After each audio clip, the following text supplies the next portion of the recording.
সজীব মহোদয় জয়কে আপনারা সকলে চিনেন। তিনি কে আর তিনি কার নাতি সেটা বলার কোনো দরকার নাই। আমি বলতেছি তিনি গতকালকে একটা সংবাদ মাধ্যমে সাক্ষাৎকার দিচ্ছেন। সেই সংবাদ মাধ্যমের নাম হচ্ছে আল জাজিরা। তো তার বসার স্টাইলটা দেখুন, তার বাচন ভঙ্গি, মানে কত হার্ডলি প্রশ্ন, জাস্ট প্রশ্নর উত্তর দেওয়া গেলেন অসাম লাগছে আমার কাছে। মানে একটা মানুষের কতটা কনফিডেন্ট থাকলে এভাবে হাই লেভেলের কোশ্চেনকে খুবই ঠান্ডা মস্তিষ্কে রিপ্লাই করতে পারে, মানে অকল্পনীয়। আমার কাছে অকল্পনীয় মনে হয়েছে। আমরা তো ওনাকে ভাবতাম যে তিনি হচ্ছে ঠিকমতো বাংলা পড়তে পারে না, বাংলা বলতে পারে না, তিনি হচ্ছে কিছুই বোঝে না। অথচ তার প্রোফাইল হাঁটলেই দেখবেন বা তার প্রোফাইল ঘেটে দেখেন যে তিনি কতটা হাই লেভেলের, আমাদের চিন্তারও বাহিরে। তা তো হবে নেই, কারণ তিনি তো দেশকে পরিচালনা যারা করছিল, যেমন বঙ্গবন্ধু, তারপর হচ্ছে তার মা, আমাদের মাননীয় সাবেক প্রধানমন্ত্রী শেখ হাসিনা, তো তিনি তাদের সংস্পর্শে ছিলেন।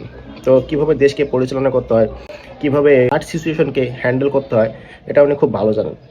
তিনি আসলে আমাদের লেভেলের বাইরে, কারণ আমরা তো বাঙালি।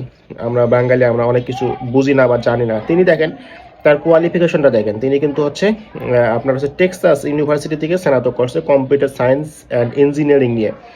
এখন হচ্ছে লোক প্রশাসন নিয়ে করছে কোথা থেকে, হারবার্ট। তো আপনি আমি, আমাদের বাপের যোগ্যতা আছে টেক্সাস ইউনিভার্সিটিতে পড়ার, হারবার্ট ইউনিভার্সিটিতে পড়ার? তার বাবা হচ্ছে পরমাণু বিজ্ঞানী, ঠিক আছে?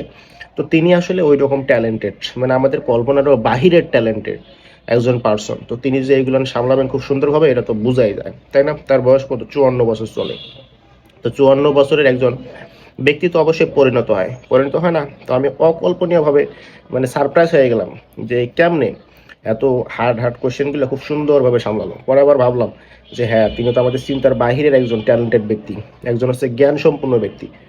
অন্য একজন হচ্ছে কি বলে, যাকে হচ্ছে আমাদের লেভেলের বাইরের ব্যক্তি। তো তিনিই তো সামলাবেন, আর কে সামলাবে? আপনি আমি পারবো না। আমরা শুধু চিল্লাইতে পারবো, আবেগ দিয়ে চিল্লাবো যে কিছু জানে না, হচ্ছে পাগল, হ্যাঁ হচ্ছে বাংলা বলতে পারে না, এই সেই আবি যাবি নানা স্যার কাজ করতে পারবো।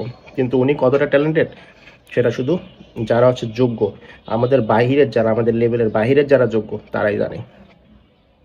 লাস্ট কোশ্চেন করছিল, দেখেন, রাজনৈতিক কোশ্চেন, যে আপনার মা তো অর্ডার দিয়েছিল ছাত্র জনতাকে মারার। উনি কিভাবে হ্যান্ডেল করছে জানেন?